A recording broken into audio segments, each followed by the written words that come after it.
She left this on the porch again. Karen Delaney hissed, waving a baby bottle in my face like it was a weapon. Do you people have any idea how dangerous spoiled milk is? You're endangering the community's health. Her nails tapped the plastic, the faint rattle of liquid still inside. She stood at the foot of my porch in her HOA badge and khaki vest, the same one she wore to every inspection, her tone wrapped in fake concern. But I could see the satisfaction underneath, the pleasure of power. Karen Delaney, treasurer of the Lakeside Ridge Homeowners Association, loved moments like this, when a rulebook made her queen. "You touch anything that belongs to my daughter again," I said, voice steady, "and I'll treat it as evidence." Her smirk twitched. "Evidence? Of what, Mr. Crow?" I tilted my head, letting her see the reflective badge on my own jacket, the small metal emblem issued by the County Fire Investigation Bureau. "Let's just say I have a habit of noticing chemical residue." For the first time, she blinked. Just once. That tiny stutter of arrogance breaking. If you've ever had someone threaten your family under the disguise of a regulation, subscribe right now, because this story doesn't end with a notice. It ends with handcuffs. My name's Ethan Crow. I'm a fire investigator. I moved into Lakeside Ridge to give my daughter fresh air, and my wife, Dana, some quiet after years in the city crime lab. We thought we'd found peace, until the HOA decided that our work made us a hazard. The irony is almost funny. My garage is cleaner than most hospitals, yet a few locked containers with ash samples turned me into the neighborhood villain. Karen's first letter called it non-compliant storage of combustibles. The second one arrived the same day we finished painting Lily's nursery. She fined us $150 for improper ventilation. I didn't fight back at first. You learn restraint in my line of work. But when she came after my wife, after my baby, that restraint cracked like dry wood. The bottle she waved came from the porch. Dana left it there for a few minutes while she answered a call. When she returned, the formula smelled off, a sour tang, a film on the surface like oil on water. She'd set it aside, confused but too tired to think. We hadn't realized it was the beginning of something worse. That's why this isn't about a petty HOA squabble. It's about control and how far people go to keep it. Karen didn't just hate us. She hated what we represented: independence, competence, the kind of self-sufficiency that didn't bow to her community compliance rules. She'd spent decades building her kingdom of beige houses and manicured hedges, and she wasn't about to let an investigator and a forensic tech make her look small. Still, I tried to keep the peace. I paid the first fine, fixed the mailbox, even attended her safety seminar, where she lectured about toxic substances while wearing perfume strong enough to fog a lab sensor. But beneath her smiles, I saw something else, a flicker of resentment whenever Dana held Lily, a quiet envy in how she stared at our home, the laughter, the music, the life she couldn't police. That's what this porch represented, everything she couldn't control, and that's what made her dangerous. When she left that bottle, she didn't expect us to notice. She thought we were just another young family who'd give up, move out, and let her win. She didn't know who she was dealing with. Because Dana doesn't just work in forensics, she teaches chain of custody protocol to rookies. And me? I investigate arson. I can smell sabotage before I see it. So, when Karen turned to leave that day, muttering something about community safety, I watched her steps, how her right hand brushed the porch rail, how she glanced at the camera above our door. She wasn't inspecting anything. She was measuring what she could get away with. I remember thinking, this isn't over. Not even close. The bottle was still in her hand when I said, "Leave it." She hesitated, then set it on the railing. "Fine," she said sweetly, "but don't say I didn't warn you."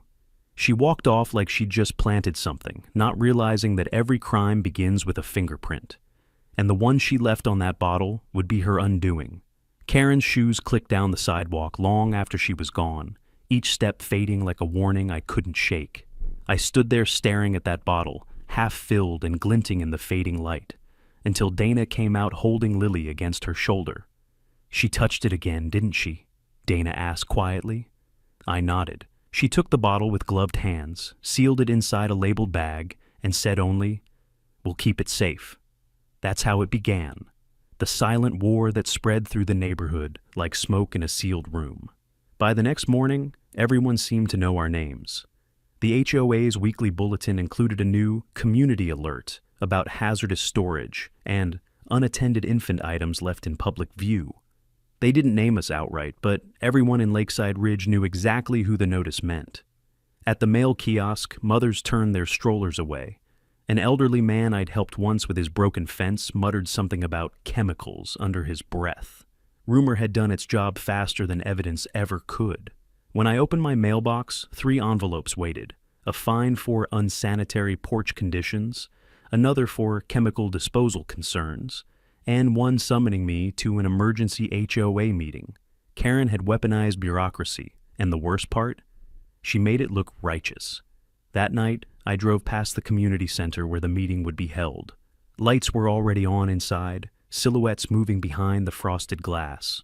It looked like a courtroom in miniature, every chair filled, every word ready to be recorded in, minutes that would twist truth into compliance. I parked but didn't go in. I'd seen too many people walk into traps like that.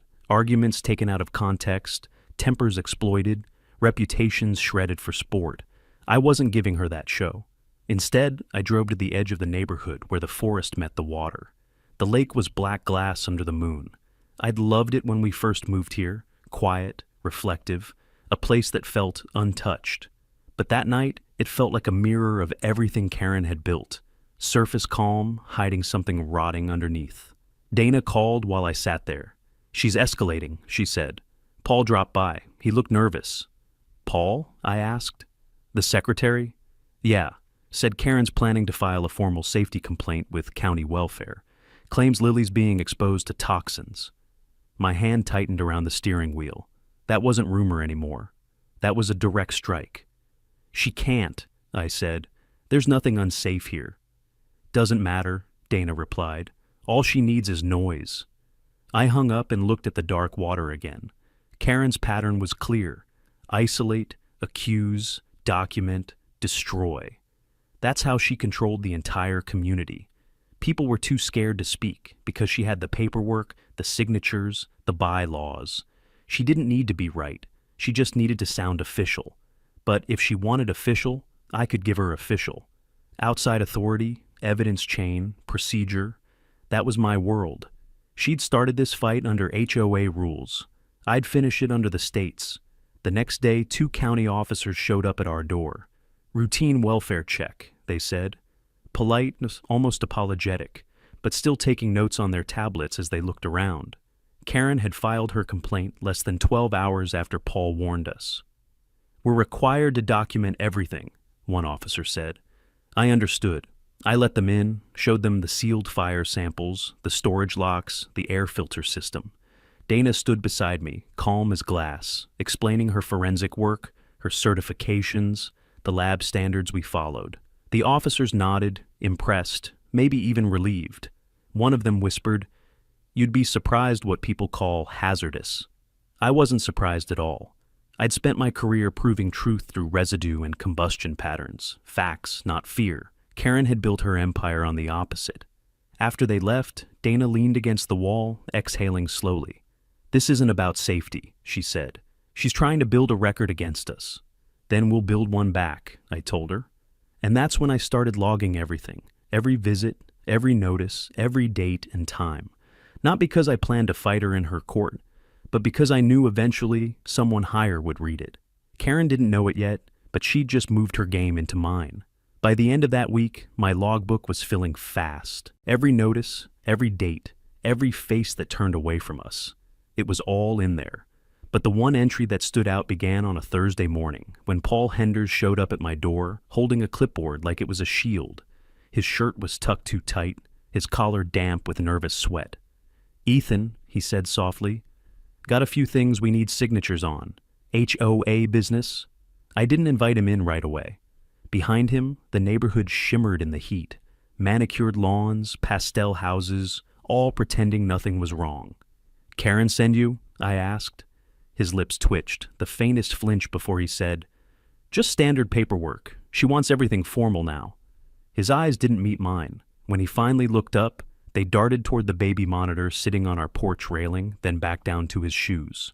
"Paul," I said quietly, You know she's lying about us. He swallowed, Adam's apple jumping like he'd tried to speak but couldn't. The clipboard trembled slightly in his hands.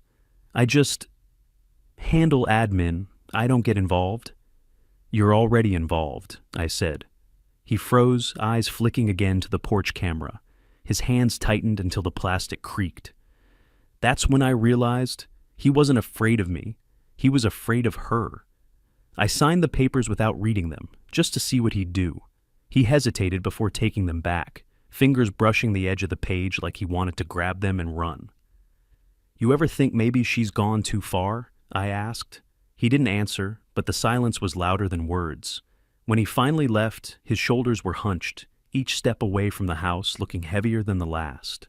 Dana came outside, still wearing her lab jacket from work. He's breaking, she said. Good, I muttered, watching him disappear around the corner. Everyone cracks under guilt. That afternoon, we drove to the HOA office to deliver our own written response to Karen's violations. The place looked like a mock courthouse. Beige walls, fake marble floors, framed mission statements about community harmony. Karen's office door was open. She sat behind a desk stacked with folders, glasses perched on the edge of her nose, smiling like she'd just won something. Mr. Crow, she greeted, how nice of you to come by. I handed her the envelope. Our formal response, I said, and a request for all documentation filed about us, per the HOA disclosure clause. Her smile flickered. That clause doesn't apply to ongoing safety matters. It does, Dana said evenly, when the safety matter concerns fabricated evidence. Karen's hand stilled on her pen. Are you accusing me of— Not yet, I cut in, but if I do, it'll be in writing. Paul was sitting in the corner, pretending to type minutes on his laptop. His leg bounced under the table, fast and uneven. Every few seconds, he glanced at Karen, then at us, then down again. I caught his reflection in a glass frame on the wall, his face pale, jaw tight, eyes flickering like a man waiting for lightning to strike. Paul, Karen said sharply, make sure that's noted. Yes, ma'am, he mumbled, hands trembling slightly as he typed. I watched him the whole time, the way he avoided Dana's gaze, the way his shoulders tensed when Karen leaned closer. The man was suffocating under loyalty and fear, and yet, buried somewhere in that tension, there was guilt. He knew something. He just wasn't ready to say it. When we left the office, Dana whispered, "He's trying to warn us." I nodded. He's also trying not to die socially. She's got him wrapped. That evening, a letter appeared under our door, anonymous, handwritten, shaky. It read, "She's planning another complaint. CPS this time. Please be careful. You didn't hear it from me. No signature, no return address, but I didn't need one." The handwriting matched the way Paul signed meeting minutes, small, tilted, uncertain. I sat at the table staring at the note while Lily slept in the next room.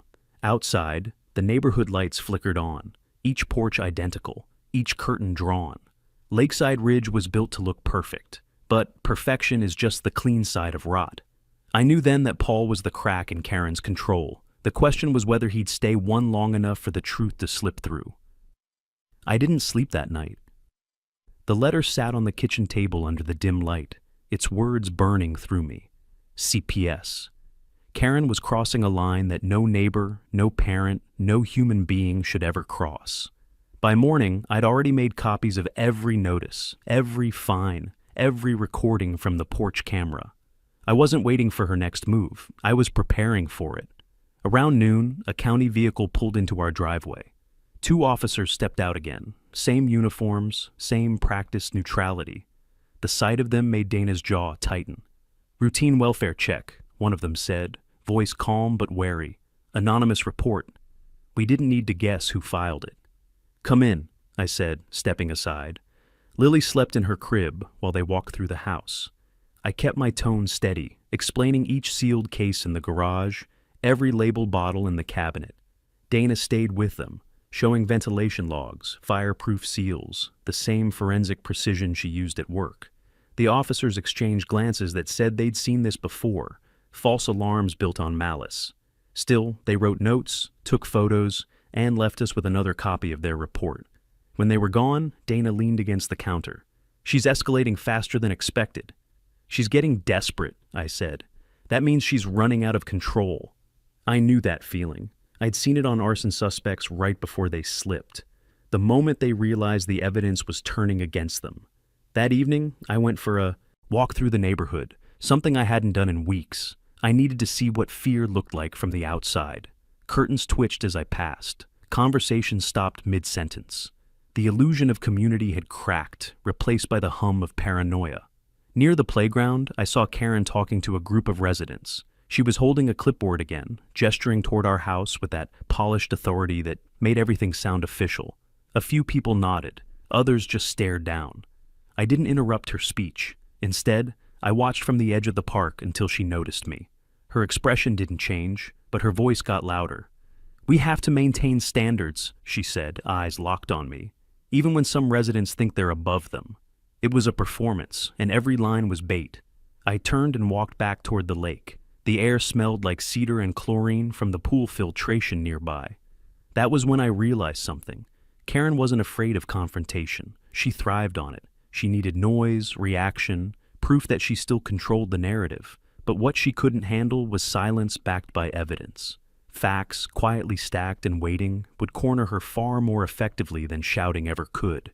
When I got home, Dana was at the kitchen table reviewing the CPS paperwork. "They noted everything," she said, "including her false claim about chemical storage. That's official record now."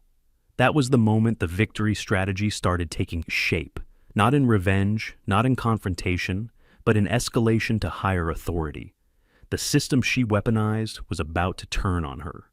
I contacted my department the next day under procedural grounds, filing a professional courtesy report. As a county investigator, I had standing to alert interagency safety officers about harassment tied to official investigations. It wasn't a complaint, it was documentation. And documentation was everything. Karen wanted a battle in the HOA bylaws. I was taking it to the county records.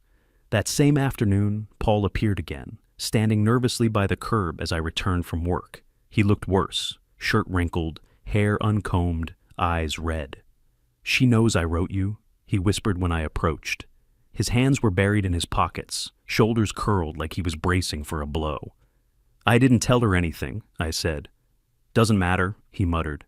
"She's been calling me nonstop, said she'll make sure I lose my position if I talk again." "Then stop talking to her," I said quietly. "Talk to someone who can help." He shook his head. "You don't get it.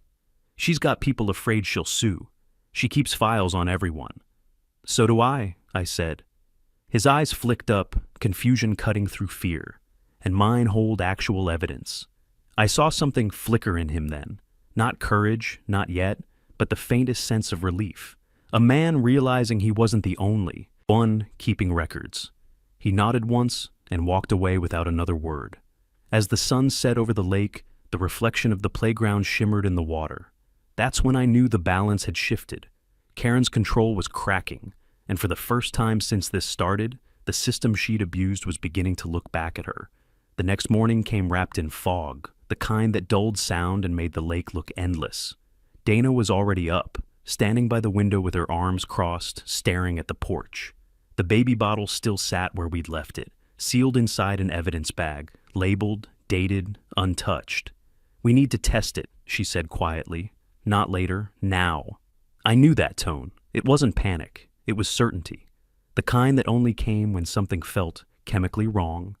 We packed Lily into her car seat and drove to Dana's lab downtown. She had clearance to use the public access station, a space built for community sample testing. Fingerprints, fibers, basic chemical traces. Perfectly legal, perfectly documented, no back doors, no bending of rules. Inside, fluorescent lights hummed over polished counters and labeled trays. Dana pulled on her gloves, movements precise, almost ritualistic. I stood beside her, watching as she broke the seal, poured a small drop of formula into the reagent dish, and waited. The color shifted slowly, from pale blue to a sickly green. "That's not milk reaction," she murmured. "It's diphenhydramine." "Benadryl?" I asked. She nodded. "Overdose in infants can cause sedation, or worse if repeated." Her voice trembled, not from fear, but fury held too tight. "Someone wanted our daughter unconscious." I felt heat rise through my chest, not the kind that burns, but the kind that brands. For years, I'd studied the aftermath of fires, patterns of intent etched into ash. But this was different. This wasn't arson. This was patience, manipulation, and access. "We'll lift prints," Dana said, "properly under public chain protocol." She prepared a lift sheet and pressed it gently against the bottle. Minutes later, the ridgelines appeared like ghostly signatures. She froze mid-motion. "No," she whispered. "What?" I asked. She turned the sheet so I could see the thumb impression, faint but distinct. "Karen Delaney, I've handled her HOA reports, her signatures in the records, same loop, same ridge pattern." She didn't need to run the database to know. Years of lab work had trained her eye to recognize consistency. Still, she documented everything: camera timestamp, reagent log, lift sheet ID. Then she stopped. "We can't go further," she said. "If I run this through internal systems without cause, it's misconduct. So what do? We follow the book. I'll file an initial alert to my supervisor. It flags potential criminal activity for review without disclosing our personal link." That was Dana. Ethical to the last atom. The kind of integrity Karen would never understand. When we left the lab, the air outside felt heavier, like the sky knew what we carried. The fog had thinned, revealing the courthouse tower across town. I looked at it and thought about how easily people twist laws until they snap back. This was the moment it would snap. On the drive home, Lily slept in the back seat, her small breath soft and steady. Dana reached over, resting her hand on mine. "We'll do this right," she said. "No shortcuts." I nodded, eyes fixed on the road. "Right doesn't mean slow," I said. That night, we stored the evidence kit in a fireproof lockbox, sealed under both our signatures. I sent a copy of my documentation log to the county's shared database under procedural flag, harassment linked to regulatory misuse. No details, just a breadcrumb in the official system, a trail the right investigator could follow later. Outside, the neighborhood looked still, but the cameras told another story. Through our porch feed, I saw a shadow cross our walkway at 11:43 p.m. Female, short frame, moving fast. She stopped near the porch railing, looked up at the camera, and turned away. The face was obscured by a hood, but I recognized the walk, the stiff precision of someone used to performing control. Karen. I saved the footage, added a timestamp, and sent it to the same log. The next morning, Dana's supervisor called her in early. "It's flagged," he told her. "Chain of custody looks clean. We're assigning it to the county bureau. You're recused." It was the first official acknowledgement that what we'd suspected wasn't just neighbor drama, it was criminal. Karen had left her mark, literally, on the one thing no mother should ever touch. And now, her fingerprint wasn't a metaphor anymore. It was evidence. Dana came home from the bureau with a silence I'd never seen on her before. Not anger, not fear, just the cold focus of someone who'd handed the match to a fuse and was waiting for the first spark. She placed her ID badge on the counter and said, "It's in motion. The report's with the County Forensic Division now. They'll open a case file within 72 hours. I nodded, knowing what that meant.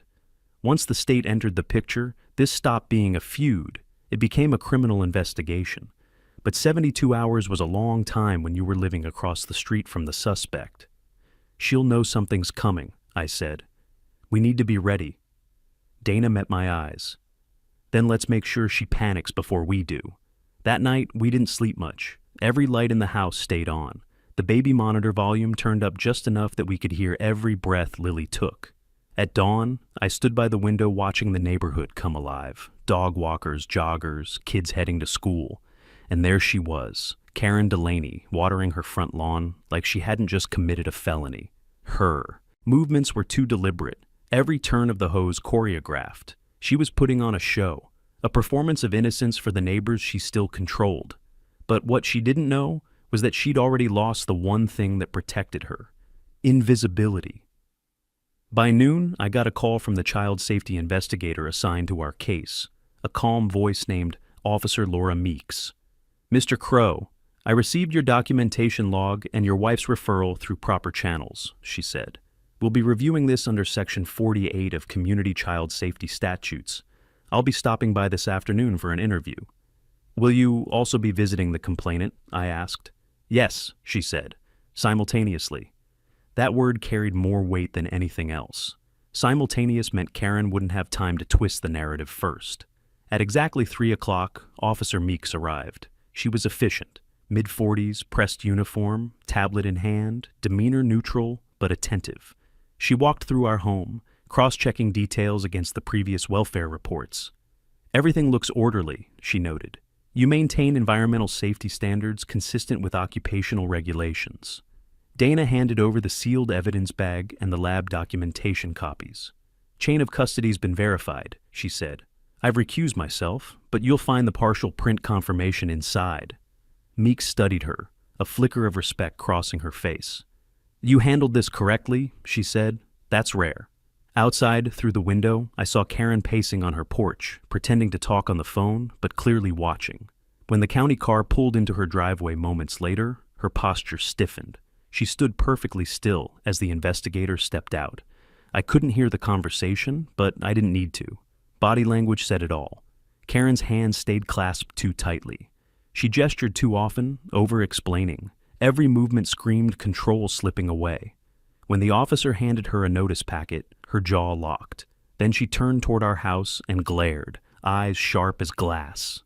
"She knows it's official now," Dana whispered. "Good," I said. "Let her know she's being seen for once." That evening, the neighborhood hummed with whispers. People who'd avoided us for weeks now slowed their cars near our driveway. Someone even knocked once, dropped off a casserole, and left without a word. Fear was turning into curiosity, and curiosity would soon turn into doubt. That's how corruption dies, not by explosion, but by exposure. After dinner, I went for a walk by the lake. The water was calm again, reflecting the orange sky. Paul stood by the benches, waiting like he'd been rehearsing what to say. "They visited her," he said quietly when I approached. "She's furious, said she knows you planted something. She's calling an emergency board meeting. Tomorrow." "Then tomorrow's when this ends," I said. He looked down, voice trembling. "I didn't mean for it to get this far. I thought she just wanted to scare people into following rules. But this is different. You tried to stop her," I told him. "That counts for something." He shook his head. "Not yet, it doesn't, but it will." The wind off the lake rippled the water between us, and for the first time since this began, I felt something shift. We weren't isolated anymore. The system was watching, the board was cracking, and Karen was running out of ways to hide. I turned toward home, where the porch light glowed steady through the fog. The waiting was over. The next move would belong to justice. The emergency HOA meeting was called for 7 that evening, but by 6:30, the community center parking lot was already packed. Porch lights glowed all the way down the street, like the whole neighborhood was waiting to see what came next. Dana stayed home with Lily, insisting I go alone. "If she tries to twist it," she said, "someone needs to stay calm enough to remember every word." Inside, the air was heavy with tension. Rows of folding chairs faced a podium draped with the HOA banner, Lakeside Ridge, where safety is home. Karen stood at the front, papers spread before her, wearing a navy blazer like a courtroom uniform. Paul sat 2 seats down from her, pale, sweating through his collar, eyes darting to the side every few seconds. I took a seat near the back, arms crossed, saying nothing. Karen opened with her usual confidence. "We've all seen the recent chaos," she began. "False accusations, law enforcement visits, and now county involvement. It's important the community knows the truth." She paused, letting the murmurs settle. "A certain resident has been spreading lies about me, about this board, claiming dangerous acts, criminal acts. These claims are defamatory, and I will not tolerate them." She glanced toward me with a slow smile, sharp and deliberate. "I'd like to open the floor to any board member who wishes to confirm our commitment to transparency." Paul's pen clattered against the table. His hand shook as he picked it up. Karen's eyes flicked toward him. "Paul," she prompted, "you've seen the evidence. Would you like to clarify?" He looked up at her, then at the crowd, then finally at me. Something broke in his face. Not anger, not defiance, but exhaustion. "Yeah," he said, voice thin. "I've seen evidence." Karen's smile faltered. "Good," she said quickly. "Then perhaps you can—" "Your evidence," Paul interrupted, louder this time. The room stilled. He stood, pushing back his chair, palms flat on the table. "I've seen your evidence, Karen, The fake reports, the staged photos, the way you told me to write complaint letters under different names. Karen's jaw clenched. Paul, she said in that measured tone. She used when she thought she could still control someone. Be careful with what you— No, he snapped. You be careful. You're the one who put sedatives in that bottle. You said it would teach them a lesson. You said they needed to be humbled before the board. A murmur rippled through the room, sharp and quick, like the first gust before a storm. Karen's face went white, then red. That's a lie, she said, but her voice cracked halfway through. You can't prove any of— I don't need to, he said. They already have your prints. The room went silent. The only sound was the soft whir of the ceiling fan above us. Karen turned to him, voice trembling now. You don't understand what you're doing. I do, he said. I should have done it months ago. He pulled his phone from his pocket, opened the voice recorder, and played an audio clip. Karen's voice filled the room, recorded, unmistakable. A few drops won't hurt anyone. I just need her to calm down long enough to see reason. The crowd erupted. Some people gasped, others whispered furiously. Karen lunged for the phone, but two board members stepped between them. I stayed where I was, watching the scene unfold with a calm that felt almost unreal. This wasn't rage anymore. It was proof. The kind of truth that didn't need defending. Paul turned to me then, his voice breaking. I'm sorry, Ethan. I thought if I kept quiet, it would stop. She said she'd ruin me if I didn't help with the complaints. I nodded once. You stopped her now, I said quietly. Karen's composure collapsed completely. You think this means anything? She shouted. You think they'll believe you over me? I built this community. But her words only made the silence around her heavier. Every neighbor who'd once smiled at her now stared like they were seeing her for the first time. Within minutes, Officer Meeks arrived. Someone had called her from the back of the room. Karen tried to leave, but Meeks blocked the exit. Karen Delaney, she said evenly, you're under investigation for tampering with infant food and misuse of community authority. I'd advise you to stop talking. The click of handcuffs was almost gentle. Paul sank into his chair, head in his hands. As Karen was let out, she turned her glare on me one last time. You think this is over? She hissed. No, I said. It's just beginning. Karen's arrest didn't end the chaos. It multiplied it. The moment she was driven away, the room broke into shouts, accusations, and disbelief. Some neighbors demanded to know how long she'd been manipulating the board. Others looked like they were questioning everything they'd ever signed. I didn't stay to watch it fall apart. I walked straight outside, letting the noise fade behind me. The air was cold, sharp against my face. For the first time in weeks, I could breathe, but freedom wasn't the same as safety. Not yet. I knew investigations like this didn't end with an arrest. They ended with documentation. Every detail airtight, every report traceable. If even one link in the chain snapped, Karen could claim mishandling, discredit Paul, and slip through the cracks. I wasn't about to let that happen. I drove straight to the county bureau, where Officer Meeks was already drafting the official report. The front lobby buzzed with quiet efficiency. Clerks typing, phones ringing, the smell of burnt coffee and toner. She looked up as I entered, a faint smile beneath the fatigue. Mr. Crow, she said, gesturing toward the seat across from her. Quite the meeting tonight. You heard the recording? Multiple times, she said, tapping her tablet. It's damning. Between your wife's forensic report, your documentation logs, and Mr. Hender's confession, this is turning into a full criminal case. But we need to shore up the legal side. What do you need from me? I asked. Chronology, she said. Everything from the first violation notice to tonight. Exact dates, times, who was present, how each action was documented. The state prosecutor won't touch it without a clear timeline. I opened my binder and laid out the sequence. Karen's first warning, the fine notices, the fake safety claims, the CPS report, every incident cross-referenced with digital timestamps and recorded footage. Meeks's eyes widened slightly as she flipped through the pages. You really kept everything? She said. I investigate arson, I replied. Fire teaches you to notice what others miss. She nodded. Then you already understand. Justice burns slow, but when it catches, it spreads fast. By the time I left the bureau, the sun had set over the courthouse. Streetlights reflected in the wet pavement, each one blurring into the next. My phone buzzed as I stepped outside. Paul. His voice trembled when he spoke. They searched her house, he said. They found financial records. She's been funneling HOA funds into a private account. The police said it strengthens the case. Good, I said. You did the right thing, Paul. I don't feel like it, he muttered. Everyone's angry. Half the board thinks I betrayed the community. You didn't betray them, I said. You saved them. He was quiet for a moment, then said, she kept files on all of us, notes, photos, even emails she drafted in our names. It's all going to come out.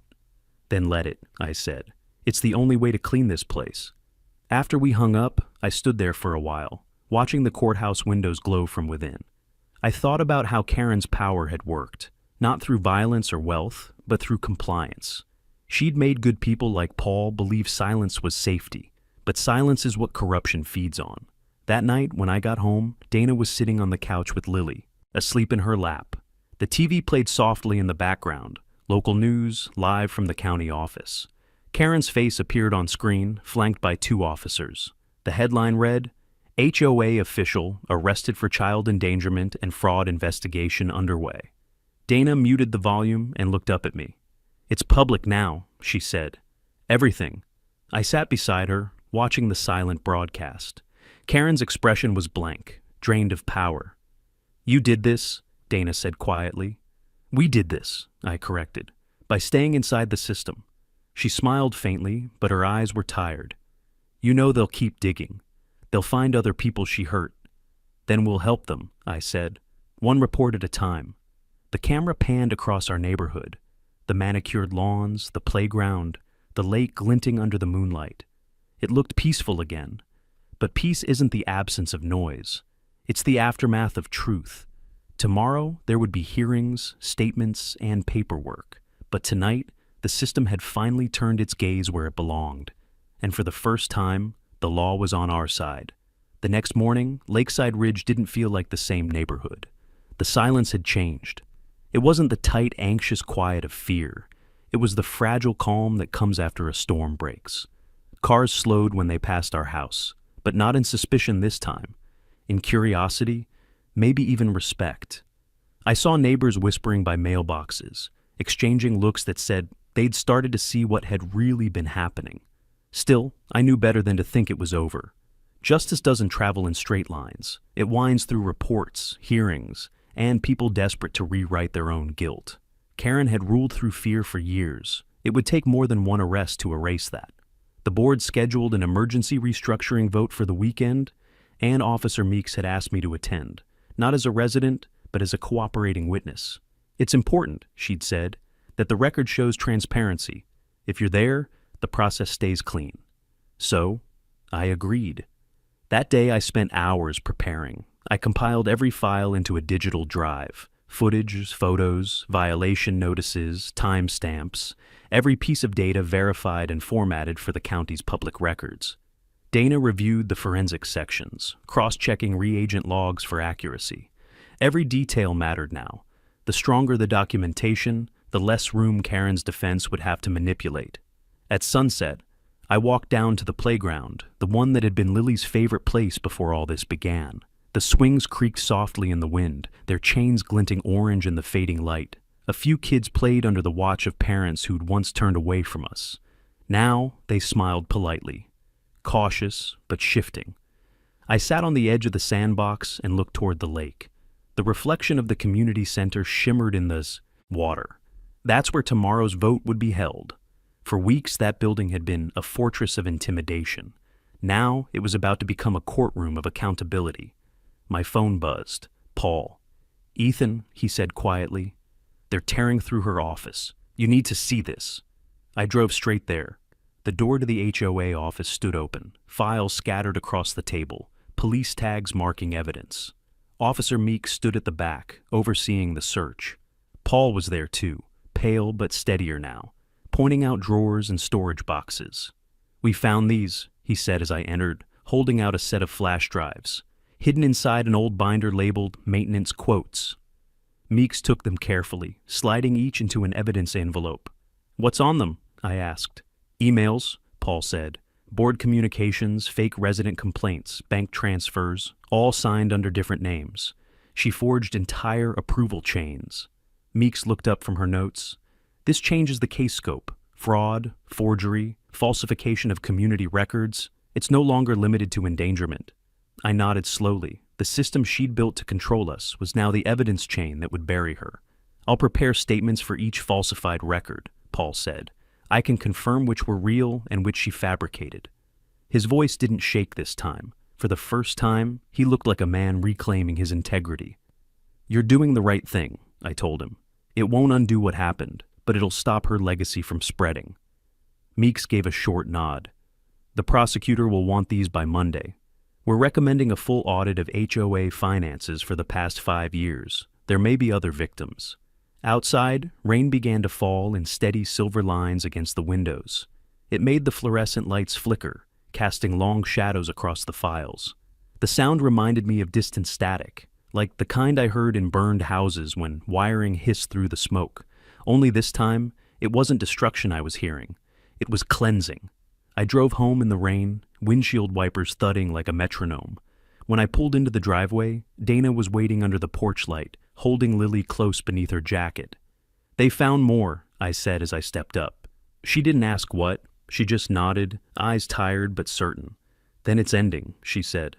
Not yet, I replied, but we're closer. I looked past her, at the lake beyond our street, its surface rippling under the rain, reflecting the faint glow of street lamps. Tomorrow, the board would face its own judgment, and the community would have to decide what it stood for. Karen's empire was gone, but the damage she'd done still lingered. It was time to rebuild something better from the ashes she left behind. By the next morning, the storm had cleared, leaving the streets slick and bright under a washed-out sun. The air smelled cleaner, like the whole neighborhood had been rinsed of something toxic. I carried the hard drive in my jacket pocket, the one containing every file, every timestamp, every photograph that tied Karen's empire together. The community vote was scheduled for 9 sharp, but when I reached the community center at 8:40, people were already lined up outside, whispering in tight circles. The same neighbors who once looked through me now greeted me with cautious nods. Guilt, curiosity, and relief hung in the air like static before thunder. Inside, folding tables were set up with clipboards and ballots. Officer Meeks stood by the back door, keeping watch while county officials arranged the evidence display. Printouts of forged emails, bank transfers, and the now famous fingerprint report. It felt less like an HOA meeting and more like a trial. Dana arrived a few minutes later, Lily on her hip, her face composed but unreadable. "You ready?" she asked. "Ready enough," I said. We took seats near the front. Paul was already there, hands clasped together, staring at the podium. His shoulders were squared now. No shaking, no darting glances. Just quiet resolve. At 9 on the dot, the interim chairwoman, Mrs. Knox, called the meeting to order. Her voice trembled slightly as she began. This session is to determine the future leadership of Lakeside Ridge and to acknowledge the findings of the county investigation. She gestured toward Meeks. "Officer, you may proceed." Meeks stepped forward, setting a binder on the podium.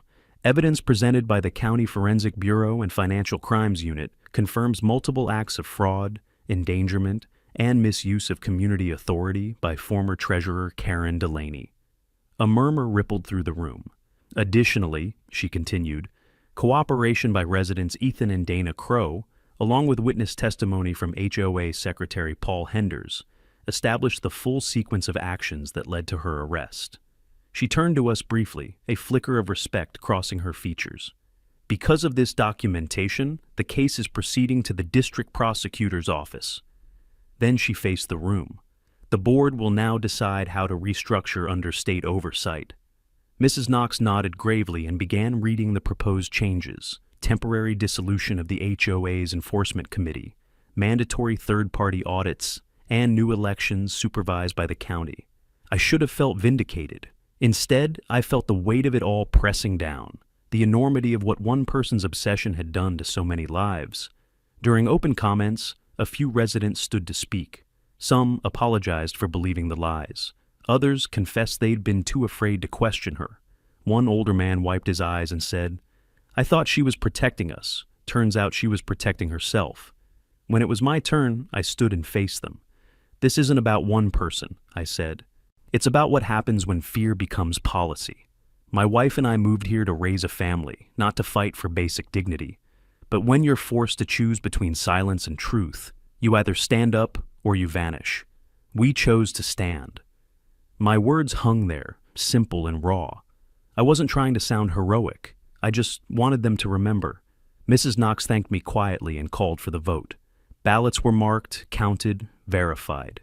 10 minutes later, the results were announced. The board would dissolve under county supervision until new elections were certified. Applause broke out, not loud, but steady, like a collective exhale. Paul leaned over, voice low. "It's over," he said. "No," I replied. "It's starting over. That's different." After the meeting, Meeks handed me a signed acknowledgement of cooperation for the county record. "You handled this better than most," she said. "People usually burn everything down when it gets personal." "I work with fire," I said. "I know what it destroys." Outside, the sky had turned a soft gold.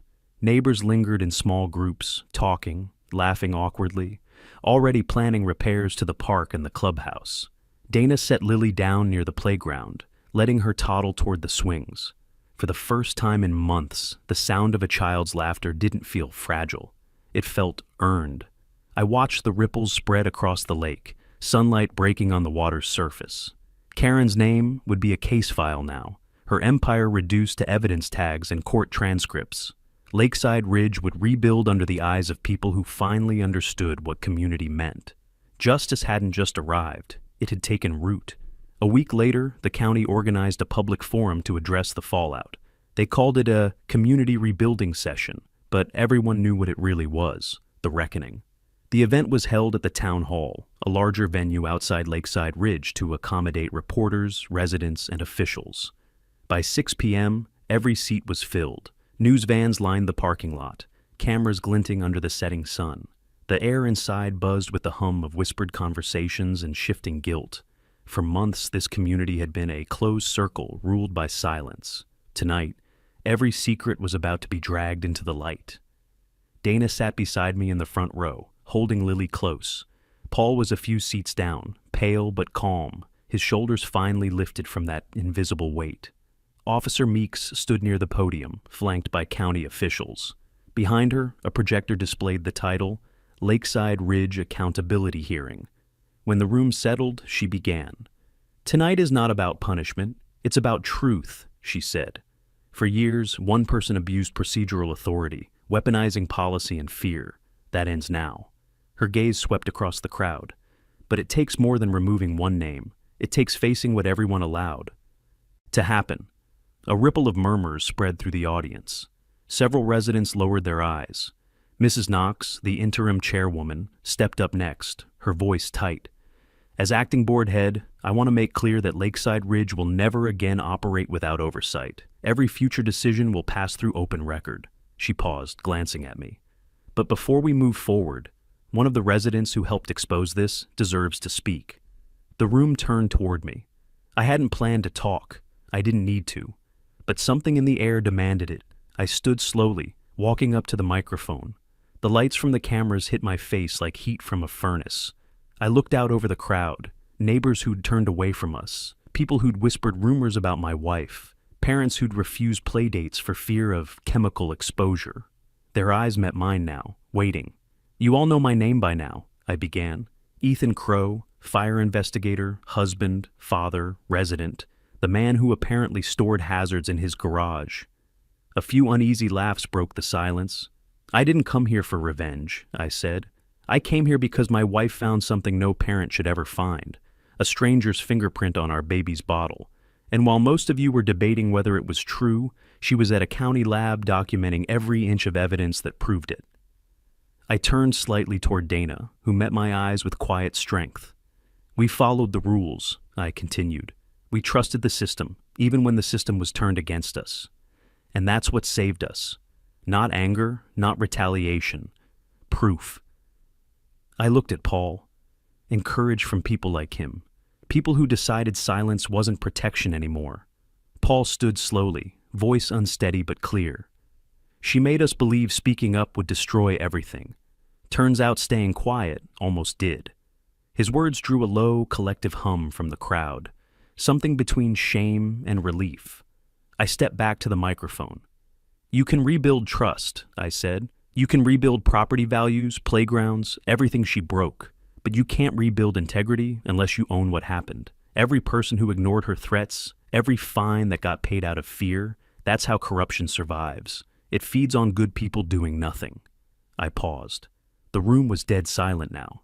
Even the reporters stopped typing. This neighborhood's going to heal, I said finally. But not because someone got arrested, because you all decided to stop pretending that control is the same as safety. A round of applause started at the back, soft at first, then swelling until it filled the room. Not celebration. Atonement. Officer Meek stepped forward and shook my hand.